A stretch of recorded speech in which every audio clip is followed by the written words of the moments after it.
حبايب قلبي اللي بحبهم في الله، ايه رأيكم في وصفة الكبدة الاسكندراني دي؟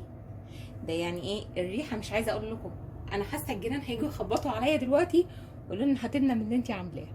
الريحة والطعم يجننوا بجد والله يا جماعة. مش عايزة اقول لكم الوصفة دي لازم تجربوها وبنفس الطريقة دي. انا قلت لكم في الفيديو ده على كل التكات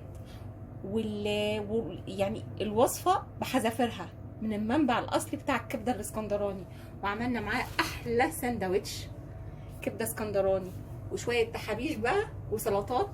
يا رب الوصفه النهارده تعجبكم، وانتوا بتشوفوا الفيديو ما تنسوش اهم حاجه لايك واشتراك وسبسكرايب للفيديو.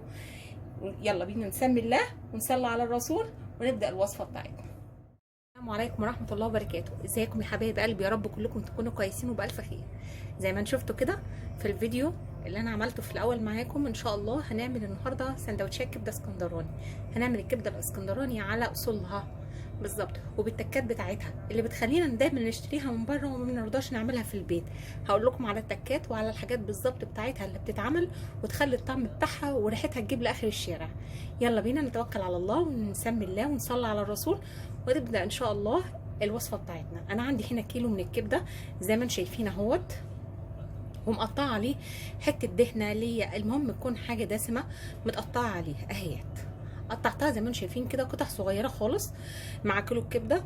الكبده طبعا انا غسلاها ومصفياها، وريحتها بقت حلوه جدا خلاص، وقطعت معاها اللي هي الدهنه دي. وعندي هنا ليمونه وهقول لكم بعد كده هنستخدمها فين.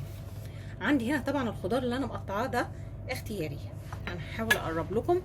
عندي هنا انا مقطعه فلفل اخضر وفلفل الوان كده. الاختياري بقى في الموضوع ده البصل، حابه ان انت تحطي البصل اوكي، مش حابه خلاص، بس انا بحب عليها البصل بيديها طعم حلو وبيديها الريحه بتاعتها بتكون جميله قوي. وعندي هنا توم اهوت، التوم اهوت حاطه هنا حوالي 3 معالق توم مفرومه، انا فرماه زي ما انتم عارفين وزي ما احنا عاملينه مع بعض قبل كده اهوت، حوالي 3 معالق توم، لان الكبده الاسكندراني الاساسي بتاعها التوم يا جماعه. مش هنقول لك البصل وتحمر لها بصلايه في الاول، لا، الاساسي بتاعها التوم، لازم نكون متفقين على الوضع ده في الاول. بس يبقى انا هنا عندي 3 معالق توم. عندي هنا البهارات بتاعتي طبعا كلها عباره عن ملح، كمون، عندي هنا فلفل اسود، 7 بهارات، عندي كزبره، وعندي حوالي 5 فصوص حبهان. يلا بينا نروح على البوتاجاز ونشوف هنعمل الكبده بتاعتنا ازاي، وان شاء الله الوصفه دي تنول اعجابكم. لكم تاني ان شاء الله احنا على البوتاجاز. انا حاطه هنا زي ما انتم شايفين اهوت، بس الصوره غامقه ليكم شويه. حاطه هنا الجريلا بتاعتي على النار، حاطه عليه فيها حوالي 3 او 4 معالق زيت. تمام، الزيت ده احنا عايزينه يسخن كويس، هننزل عليه بالكبده لحد ما نشوحه، يعني اما نسمع الصوت ده سامعين، بس هنخلص بقيه الكميه لحد ما نشوحها. مش هنحط اي توم ولا اي حاجه دلوقتي خالص لحد ما نشوف هنعمل ايه. الشكل بتاعها يا حبايب قلبي خلاص بعد ما حطيت الكبده بتاعتنا. بس في تكه انا عايزه اقولها لكم، احنا الكبده مش هنقلبها، يعني ما نغطش بقى طول ما احنا واقفين بالمعلقه كده نشتغل. احنا عايزين الكبده تنزل كل الميه بتاعتها، عايزينها تبقى ناشفه ونقلبها بقى اول ما تبدا تنشف نبدا نقلبها على الجهه الثانيه بحيث انها تاخد اللون اللي هو نحس ان لون الكبده بتاعنا اتغير. تمام، دي معلومه انا حابه اوصلها لكم. انا علشان الصوت دلوقتي وعلشان ما اطولش عليكم هنستنى لحد ما الميه بتاعتها تنشف وارجع لكم تاني نشوف هنعمل ايه مع الكبده الاسكندراني. طيب قلبي خلاص عندي الكبده بتاعتها هي زي ما انتم شايفين خلاص الميه بتاعتها نشفت خالص واللون بتاعها خدت اللون الجميل ده. شايفين؟ عايزه اوريكم الشكل اهو، شايفين اللون بتاعها اتغير خالص والميه بتاعتها نشفت. طبعا انا ما قلبتهاش كتير. طيب انا لو مش عندي الجريلا دي عادي يا جماعه، في اي صينيه عندك كبير، صينيه عاديه بتسخني فيها الزيت وبتنزلي فيها، مش لازم الجريلا، انا بس عشان موجوده عندي فبعمل فيها. تمام، دلوقتي هنعمل ايه الخطوه بتاعتنا اللي بعد كده؟ هدي عصره ليمونه.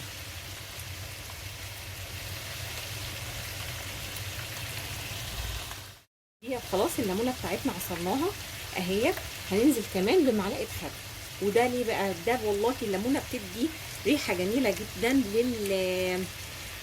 عايزه اقول لكم ان احنا هنحط خل دلوقتي اهي، من الغطا بتاع ازازه الخل نحط مثلا غطيين، ده بيمنع ريحه زفاره الكبده وبيدي ريحه حلوه وبيدي كمان الطعم بتاعها بيكون جميل قوي. بنقلب كل الخليط بتاعنا ده كله في بعضه اهوت عشان يشرب منها كلها الليمون مع الخل زي ما انتم شايفين كده. وبعدين الخطوه اللي بعد كده، انا مش عايزه اقول لكم الريحه من غير ما احط الثوم ولا احط اي حاجه، الريحه اصلا جميله. عندي هنا الثوم بتاعنا هنزل بيه اهوت،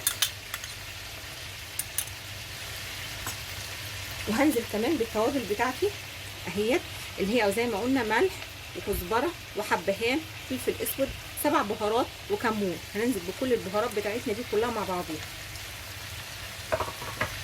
ده كده بقى كاني بعمل عمليه تتبيل للكبده اهو. نبدا نقلب بقى كل التوابل والثوم كله مع الكبده مع بعضه.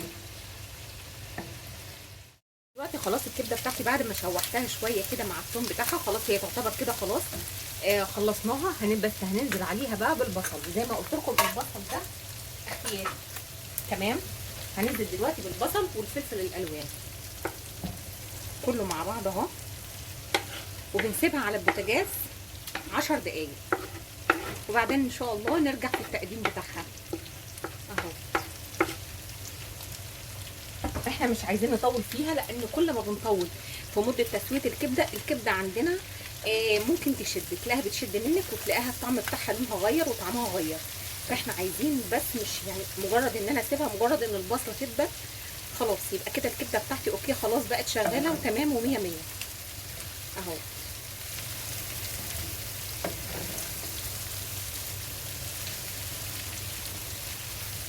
شايفين الجمال بتاع الالوان بتاعتها؟ والله حتى الريحه بتاعتها تحفه. خلاص انا كده دلوقتي خلاص خلصت الوصفه بتاعتي اللي هي بتاعت الكبده.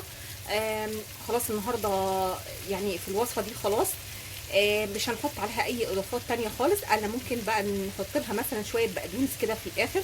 نرجع ان شاء الله في التقديم بتاعها ونشوف هنعمل السندوتش بتاع الكبده بتاعنا ازاي، وبالهنا والشفا. وهي بقلب خلاص عندنا اهيت، شايفين الجمال؟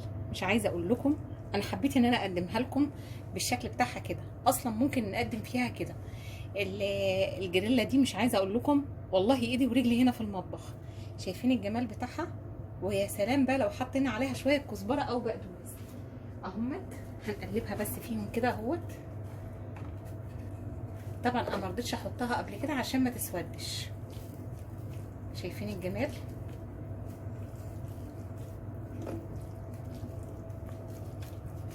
اهوت.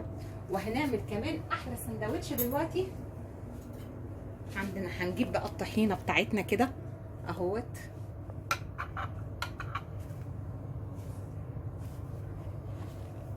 طبعا حابه تعملي معاها توميه اعملي زي براحتك، ده حاجه تريحك.